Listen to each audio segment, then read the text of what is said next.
Hello beautiful stars, welcome back to my channel stars mystic enchantress में आपकी host आप सभी का दिल से वेलकम करती हूँ गाइस। तो आज एनर्जी थीम फॉर टुडे में हमने जो शिफ्ट डिस्कस किया था उसी का एक्सटेंडेड वर्जन हम यहाँ पर जानेंगे गाइस। तो बने रहिए मैं इस वीडियो पर। Please do subscribe to this channel and also hit the bell notifications to get updates from this channel. तो चलिए गाइस बढ़ते हैं कार्ड्स की तरफ। जैसे कि आप कार्ड्स में देख सकते हैं, 7 of coins, Ace of cups, 2 of wands, Two of coins, 4 of wands, the devil and page of coins। तो यहाँ पर जैसे कि मैंने आज आपको exactly energy theme for today में भी बताया था कि ये जो पर्सन है, ऑफ कोर्स आप में वो एक पर्सनालिटी देख पाते हैं जो कि बहुत ही ज़्यादा सही पर्सनालिटी, यानी कि आपकी हर बात इन्हें बहुत ज़्यादा या तो इंस्पायर करती है, मोटिवेट करती है। और यही वजह है कि इनकी लाइफ में अगर बहुत सारे और भी ऑप्शंस हैं तो ये आप ही को चूज़ करते हैं हर बार। They are keep coming back towards you. इन्हें कहीं और अच्छा नहीं लगता होगा, वो जो कंप्लीशन है वो आप ही के साथ इनकी जुड़ी होगी। अगर इनकी लाइफ में थर्ड पार्टी एंगल है तब तो मैं ज़रूर कह सकती हूँ यहाँ पर कि हमेशा आपने ही इन्हें एक तरह की वो कंप्लीशन महसूस करवाई है। और जब कभी भी ये आपसे दूर चले जाते हैं या फिर आप दोनों के बीच में कम्युनिकेशन होना बंद हो जाता है तो ज़रूर आपके पर्सन बहुत सारी चीज़ों को रियलाइज़ करते हैं। अगर आप इनसे वॉक अवे करते हो तो आपकी वो जो कमी है इन्हें खलने लगती है और ये आपसे बहुत टाइम तक दूर नहीं रह पाते होंगे। और ये जो पर्सन है वो काफ़ी सारे वेज में आपको लेकर बहुत ज़्यादा एक तरह से पैशनेट हैं। यहाँ पर the devil is not the negative energy. The devil talks about the magnetic attraction. बहुत ज़्यादा एक हाई मैग्नेटिक अट्रैक्शन आप दोनों के बीच में होगा। फिजिकल अट्रैक्शन भी हो सकता है बहुत सारे लोगों के लिए, तो आपके पर्सन आपसे दूर नहीं रह सकते। मैं ऐसा कह सकती हूँ ना, आप इनकी कमज़ोरी हो, आप वीकनेस हो इनकी। और यही वजह है कि इनकी लाइफ में सब कुछ एक अच्छे वेज में चल रहा होगा, अलाइंड होगा। बट आप जब भी इनकी लाइफ में एक तरह की वो डिस्टरबेंस क्रिएट करते हो by not giving your energies, तो तब इनको आपकी कमी बहुत ज़्यादा खलती होगी। कि अगर इनकी लाइफ में सब कुछ है भी तो वहाँ पर कंटेनमेंट इनको महसूस नहीं होता। कहने का यही मतलब है कि आपका इनकी लाइफ में रहना बहुत ज़रूरी होता होगा। और अभी आपने एक बाउंड्री ज़रूर क्रिएट की होगी जो हमने आज आपकी एनर्जी द हायरोफेंट वाली देखी थी। और ज़रूर आप कुछ भी कैजुअल नहीं चाहते होंगे, आप सब कुछ कन्वेंशनल वेज में चाहते हो। और अगर ये पर्सन कैजुअल रिलेशनशिप आपके साथ एक मेंटेन रखना चाह रहे थे, या अब तक भी आप दोनों के बीच में ये सिर्फ और सिर्फ एक कैजुअल रिलेशनशिप या यू नो बहुत सारे लोगों के लिए एक सिचुएशनशिप भी हो सकती है गाइस, आई डोंट नो। तो अगर ऐसा रिलेशनशिप रहा है, आप दोनों का ऐसा कनेक्शन रहा है, तो आप सीरियस होना चाहते हो। मतलब आप सीरियस हो, ऐसा मैं कहूँगी। आप लोग इन्हें बहुत सारी चीज़ों के लिए शायद अपने ट्रेडिशनल वैल्यूज शो करते होंगे कि आप एक रिलीजियस पर्सन हो। और फिर आप जो भी जिस तरह से भी चाहते हो वो एक ट्रेडिशनल वेज में ही चाहते हो। यहाँ पर मोस्टली शादी को लेकर चीज़ें होंगी गाइस। अगर ये पर्सन एक तरह से कैजुअल रिलेशनशिप रखना चाहते हैं आपके साथ तो आप शायद इनको शादी के लिए पुश कर रहे हो, कन्वेंशनल बॉन्ड की तरफ पुश कर रहे हो, लॉन्ग टर्म कमिटमेंट की तरफ पुश कर रहे हो, जो कि यही आप दोनों के बीच में एक अग्रीमेंट या डिसएग्रीमेंट होगी। हर बार यही एक पैटर्न चलता होगा कि आपके पर्सन अगर भाग रहे हैं आपसे, जब कभी भी इनको कमिटमेंट देना होता है तो अगर ये वॉक अवे करते हैं या फिर साइलेंट हो जाते हैं, उस टॉपिक पर डिस्कशन में नहीं आ रहे हैं, तो वजह यही होगी कि ये चाहते हैं कि आप इनका इंतज़ार करें। इंतज़ार इसलिए करना पड़ रहा होगा आपको, शायद इनकी लाइफ में एक थर्ड पार्टी एंगल होगा। और third party angle can be even literal person या कोई सिचुएशन होगी, और जिसके चलते ये पर्सन हर बार एक तरह की जगलिंग में बने होते हैं कि आपकी तरफ भी इन्हें अटेंशन देना होता होगा, इनकी जो अदर लाइफ है वहाँ पर भी इन्हें अटेंशन देना पड़ता होगा। तो इनके पास वो एक प्रॉपर प्लानिंग शायद नहीं बन पा रही होगी। तो शायद आपके पर्सन अभी एक स्ट्रैटेजी बना रहे हैं कि इस एक थर्ड पार्टी एंगल से कैसे रिलीज हुआ जाए, और maybe they are waiting for it. एक परसिवरेंस यहाँ पर मैं देख रही हूँ आपके पर्सन में।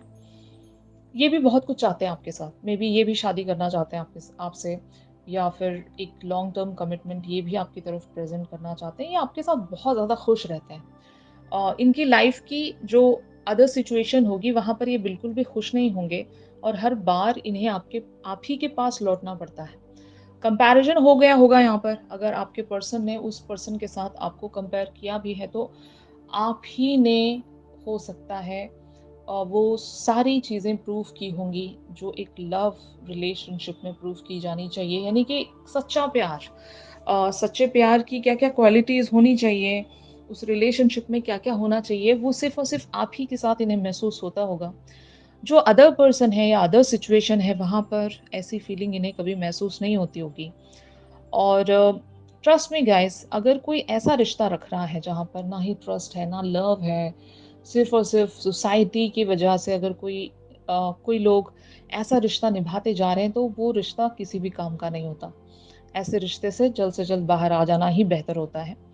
लेकिन ये चलता आ रहा है सदियों से, और सभी इस चीज़ को किस्मत मानकर उसी कनेक्शन में, मतलब उस रिलेशनशिप में स्ट्रगल करते हुए रह जाते हैं लाइफ लॉन्ग, और फिर इवेंचुअली यू नो इनकी लाइफ अधूरी रह जाती है।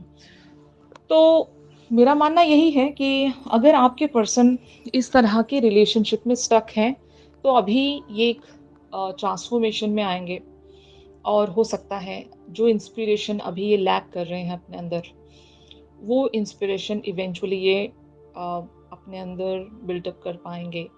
वो एक करेज जहाँ पर ये सच में कोई एक्शन रख सकें। अम, भले ही लिटिल लिटिल फॉर्म में, one step at a time. तो ये शायद कर पाएँगे, मुझे ऐसा लगता है। इनकी एनर्जीज़ को देखते हुए लग रहा है कि जो कि हमने आज exactly energy theme for today में एक कार्ड देखा था रीबर्थ वाला। तो रीबर्थ यहाँ पर ऑफ़ कोर्स आएगी। इनकी इनके पहले तो बिहेवियर्स में आएगी, और फिर एक जो ट्रांसफॉर्मेशन चाहिए इनके लिए, एक जो रीबर्थ चाहिए सिचुएशन से रिलीज़ होने के लिए, कार्मिक एंगल से खुद को रिलीज़ कर पाने के लिए जो भी एक स्ट्रेंथ लगेगी, वो स्ट्रेंथ ये इवेंचुअली हासिल कर पाएँगे। तो ये इनकी करंट थॉट्स एंड फीलिंग्स हैं आपको लेकर। और ऑन द अदर हैंड आप लोगों की एनर्जीज़ यहाँ पर page of cups, king of coins, nine of coins, three of wands, the world, 10 of wands and 2 of cups की बनी हुई हैं गाइस। जैसे कि मैंने आपको बताया कि आप बहुत ही ज़्यादा पेशेंट पर्सनैलिटी होंगे। आपके अंदर भी बहुत सारा परसिवरेंस है, एक सैक्रिफाइसिंग एटीट्यूड भी है आपके अंदर। अगर आपको एट टाइम्स किसी भी चीज़ से सैक्रिफाइस करना पड़े, तो आप पीछे नहीं हटते होंगे, अपने ऊपर वो पेन ले लेते होंगे, और हर बार आपका पैटर्न ऐसा ही रहा होगा रिलेशनशिप्स को लेकर, कि अगर हर बार आपको सैक्रिफाइस देना पड़ा है, हर बार आपको किसी इंसान को या किसी सिचुएशन को लेट गो करना पड़ा है, तो ये शायद आपके लिए इतना मुश्किल नहीं होगा, फाइन। बट हाँ, यहाँ पर अगर आपने इस पर्सन को कुछ डेडलाइन्स दे रखी हैं, तो वजह ऐसी होगी गाइस कि अगर आप काफ़ी लंबे समय से यहाँ पर इंतज़ार कर रहे हो, तो शायद आप ऐसा इंतज़ार करना नहीं चाहते। आपको ऐसा लगता होगा कि हद से ज़्यादा इंतज़ार करना भी गलत है। हद से ज़्यादा अगर आप किसी को खुद को ग्रांटेड लेने दे रहे हो, तो ये भी तो गलत है ना? आपको ग्रांटेड नहीं लिया जा सकता। आपके भी कुछ रूल्स हैं, अपने प्रिंसिपल्स हैं। आप एक बिलीफ सिस्टम को लेकर बढ़ते हो आगे। तो आप एक्सट्रीम्स में हो भी, या तो मतलब आर या पार हो जाना चाहिए। बीच का कोई रास्ता हमें नहीं चाहिए, यू नो। जैसे कि मैंने एग्ज़ैक्टली आप आज आपको एनर्जी थीम फॉर टुडे में बताया था।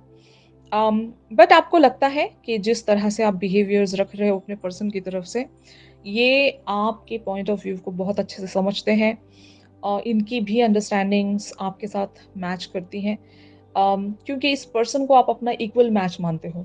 जो लोग भी एनर्जेटिकली एक दूसरे से इक्वल होते हैं गाइस, उन लोगों के बीच में अंडरस्टैंडिंग कमाल की होती है, यू नो। वो लोग बिना कहे ही बहुत सारी बातों को अंडरस्टैंड कर लेते हैं। यहाँ पर हो सकता है आप लोगों के आकाशिक रिकॉर्ड्स पर ऑलरेडी बहुत कुछ डेस्टाइन्ड है, और ये या तो आप रिसीव कर रहे हो या तो ये पर्सन रिसीव कर रहे हैं। मतलब आप दोनों में से एक जो इंसान है यहाँ पर स्पिरिचुअली हद से ज़्यादा अवेकन है और मुझे लगता है दैट्स यू, क्योंकि हमने आप लोगों की एनर्जीज़ द हायरोफेंट वाली देखी थी। तो आपका स्पिरिचुअल विज़डम बहुत ज़्यादा है और उसके साथ-साथ भी आप एक रिलीजियस पर्सन होंगे जो कि रिलीजियसली आप बहुत सारी चीज़ों को करते आए हो। अपने रिलीजन पर आपको बहुत ज़्यादा भरोसा होगा और आपने अपने एंसेस्टर्स को देखा होगा, अपने ग्रैंड पेरेंट्स को बहुत सारी चीज़ें करते हुए आपने देखा होगा, तो उनको फ़ॉलो करते हो आप। इवन आपके पेरेंट्स ने भी आपको संस्कार ऐसे दिए होंगे कि आप हर चीज़ अपने रिलीजन के हिसाब से करना चाहते हो और उससे आपको बहुत ही ज़्यादा अपनी लाइफ में सुकून मिला है। अगर आप अपने बड़ों की बात को छोड़कर कोई और रास्ता अपना लेते हो, तो हमेशा आपको वहाँ पर नुकसान उठाना पड़ा होगा। तो शायद आपने ऐसी पर्सनैलिटी अपने अंदर अभी बना ली है कि जो बड़े कहते हैं, जो एल्डर्स हमारे कहकर गए हैं, वही सही होता है। तो उसके अकॉर्डिंग आप अपनी लाइफ़ को शायद डिज़ाइन करने लगे हो और इस चीज़ से आपको बहुत ज़्यादा फ़ायदा भी हुआ है गाइज़। और यही वजह है कि इस पर्सन को भी आप एक सही रास्ते पर लेकर आ रहे हो। रिलीजियस वेज़ में आप इन्हें पुश कर रहे होंगे कि इसी तरह से चीज़ें होनी चाहिए और इसी तरह से होंगी, फाइन। तो एक स्पिरिचुअल गुरु की तरह आप यहाँ पर एक्ट कर रहे हो। अम, सब कुछ सारी रिचुअल्स या सारी बिलीव्स आप फॉलो करवाते होंगे इनसे भी और खुद भी करते होंगे और आपको जब से आपने ये करना शुरू किया है आपको बहुत ज़्यादा शांति महसूस होती होगी। यू नो एक एक तरह से आपके अंदर एक नई पर्सनालिटी ने जन्म लिया होगा गाइस। तो आप इवेंचुअली वही करना चाहोगे गाइस जो आपके रिलीजन के हिसाब से चीज़ें लिखी गई हैं, उन्हीं सारी चीज़ों पर आप एक एफर्ट रखना चाहोगे। और यही एक जो सीख है, आप अपने पर्सन को भी टाइम टू टाइम देते होंगे और इसीलिए ये जो पर्सन है अपने उन सारे नेगेटिव बिलीफ सिस्टम से खुद को रिलीज़ कर पाएँगे। मैं ऐसा कह सकती हूँ ना, जो भी लोग सोल जर्नीज़ पर होते हैं गाइस, उन लोगों का स्पिरिचुअलिटी से बहुत ही गहरा कनेक्ट होता ही है। वो लोग रिलीजियस तो होते ही हैं, साथ साथ ही साथ स्पिरिचुअलिटी से भी वो बिलॉन्ग करते हैं। मतलब स्पिरिचुअल वर्ल्ड से वो लोग बिलॉन्ग करते हैं। उनके लिए बहुत सारी चीज़ें, इम्पॉसिबल चीज़ें पॉसिबल होती हैं इस लाइफ़ टाइम में और मोस्टली ऐसे लोगों का ये आखिरी जन्म होता है, ठीक है? तो प्रोबेबली ये आप लोगों की लास्ट इन्कार्नेशन हो सकती है गाइस। तो इस लाइफ टाइम में आप वो सब कुछ मैनिफेस्ट कर पाओगे जो अब तक भी आपने किसी दूसरे लाइफ टाइम में अचीव नहीं किया होगा। तो यस, आप स्पिरिचुअलिटी का साथ मत छोड़ें और बिलीव रखें कि यहाँ पर आप जो भी चाहोगे वो आपको मिलेगा और आपकी सोल को तड़पना नहीं पड़ेगा। यही वो लाइफ टाइम है बहुत सारे लोगों के लिए कि ये आपका आखिरी लाइफ टाइम हो सकता है, ठीक है ना? तो इस तरह का बिलीफ सिस्टम आपका भी होगा गाइस। आपको ऐसी यू नो कुछ बातें सेंस भी होती होंगी कि ये हमारा आखिरी जन्म है और कुछ चीज़ें आपको महसूस भी होती होंगी सबकॉन्शियसली। आप कुछ फ़ील भी करते होंगे जब भी आप मेडिटेशनल स्टेट में जाते हो। कुछ अननोन चीज़ें आपको फ़ील होती होंगी। कुछ चैनल्ड मैसेजेस आपको रिसीव होते होंगे by the universe and by your archangels and all. तो ये सब अगर आप लोगों के साथ हो रहा है तो यस गाइस, मैनिफेस्टेशंस रखा करें क्योंकि मैनिफेस्टेशंस आप लोगों के लिए रंग लाएंगी। ऑलराइट, तो eventually where this situation is leading, the hermit, the magician, seven of swords, queen of swords, the justice, six of swords and king of wands. तो यहाँ पर थोड़ी बहुत लुका-छुपी तो आपके पर्सन ज़रूर रखेंगे क्योंकि ये इनका नेचर होगा। ये हर चीज़ छुप-छुपा के हिडन रखकर कंसील्ड मैनर में चीज़ें करते आए होंगे अब तक भी, क्योंकि इनको लगता है कि ये इनका बहुत ही कम्फर्ट ज़ोन है जहाँ से ये डील कर सकते हैं और ये शायद अब की बार भी ऐसा ही कोई आइडिया इस्तेमाल कर सकते हैं आपका अटेंशन सीक करने के लिए। यानी कि अगर ये गायब हो जाते हैं, तो आप इन्हें ढूँढने लगते होंगे। तो शायद शायद ऐसा ये ट्रिक रखना चाहेंगे आपसे। खुद को बहुत ज़्यादा या तो बिज़ी दिखा सकते हैं या फिर बहुत ही ज़्यादा कोल्ड दिखा सकते हैं। बट हाँ, इनकी प्लानिंग्स हैं आपको लेकर, यही मैं कहूँगी। ये एक एस्केपिंग एनर्जीज़ में आएँगे, मतलब जब तक इनकी जो भी प्लानिंग्स हैं आपको लेकर, वो एक फ्रूइशन की तरफ जब तक नहीं पहुँचती, तब तक ये आपसे छिपने की कोशिश करेंगे। और इनको पता है कि वक़्त आने पर ये आपको एक सरप्राइज़ ज़रूर देना चाहेंगे। मतलब यहाँ पर द मैजिशियन वाली एनर्जीज़ हैं। मैजिशियन क्या करता है? मैजिक दिखाता है। तो ये शायद आपको इसी तरह से एक मैजिक दिखाना चाहते हैं। मतलब कुछ सरप्राइज़िंगली आपकी तरफ ये प्रेज़ेंट करना चाहते हैं, लेकिन तब तक इनका बिहेवियर आपको बहुत सारे वेज़ में एक तरह से क्वेश्चनिंग में छोड़ जाएगा कि इस पर्सन के माइंड में चल क्या रहा है? मतलब ये करना क्या चाहते हैं? ये सोच क्या रहे हैं? इनके बिहेवियर समझ में क्यों नहीं आ रहे? ऐसे क्वेश्चंस आपके अंदर बिल्टअप हो सकते हैं, क्योंकि this person is a very tricky person. मतलब इनके बिहेवियर्स बहुत ज़्यादा ट्रिकी होते होंगे। आप इन्हें कैच नहीं कर पाते हो, आप इन्हें कभी-कभी समझ नहीं पाते हो। ये बोलते कुछ और होंगे और दिखाते कुछ और होंगे। इनकी बातें बहुत डिफरेंट होती होंगी इनके एक्शंस से, यू नो। तो यही होता आया है अब तक। इन्होंने जानबूझकर अपना रूप या अपना कैरेक्टर इस तरह से आपके सामने प्रेज़ेंट किया हुआ है कि ये फुल्ली आपको समझ में ना आए। और इनके मन में आपको लेकर बहुत सारी बातें होंगी गाइस।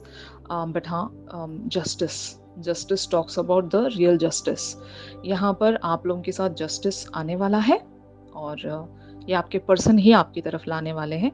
बट यहाँ पर टाइम लगेगा बहुत लोगों के लिए। एनर्जीज वैसे भी स्लो हैं, और किसी भी चीज़ को ख़त्म होकर शुरू होने में टाइम लगता है, जो कि हमने exactly energy theme for today में रीबर्थ वाली एनर्जीज देखी थी। तो रीबर्थ का मतलब ये होता है कि कुछ तो वहाँ पर ख़त्म होनी है चीज़ें। किसी चीज़ को मरना होगा, तभी जाकर वहाँ पर एक रीबर्थ होगी। तो सिचुएशन मर सकती है या इंतज़ार मर सकता है, तभी जाकर चीज़ें दोबारा से बिल्टअप होंगी। ट्रांसफॉर्मेशन का मैंने बताया था। ट्रांसफॉर्मेशन आपके पर्सन की होनी है। आपकी बातों को ये समझते तो होंगे, लेकिन एक्ट करने में इन्हें अभी भी परेशानी होगी, क्योंकि बिकॉज़ ऑफ द कार्मिक एंगल या थर्ड पार्टी एंगल, दोनों में से कोई भी सिचुएशन हो सकती है। तो वो सिचुएशन की भी डेथ होनी बहुत ज़रूरी है, तभी रीबर्थ होगी आपके पर्सन की। Getting my point? तो आई होप गाइस, ये जो शिफ्ट है बहुत सारे लोगों के साथ रेजोनेट कर रहा होगा, और आप ज़रूर एनर्जी थीम फॉर टुडे भी फॉलो कर लीजिए। आपको और भी अच्छे से समझ में आएंगी सारी चीज़ें। और अगर ये शिफ्ट आप लोगों के साथ रेजोनेट कर रहा है, तो ज़रूर मेरे इस वीडियो को लाइक कीजिएगा गाइस। और अगर आप लोग मुझसे प्राइवेट सेशंस चाहते हैं, तो मेरी दी गई कॉन्टैक्ट डिटेल्स पर आप लोग मुझसे कॉन्टैक्ट कर सकते हो गाइस। तो चलिए मिलते हैं अपनी अगली रीडिंग्स में। तब तक के लिए आप सभी अपना ख्याल रखिए। Stay positive, stay safe, God bless you all, take care, bye bye.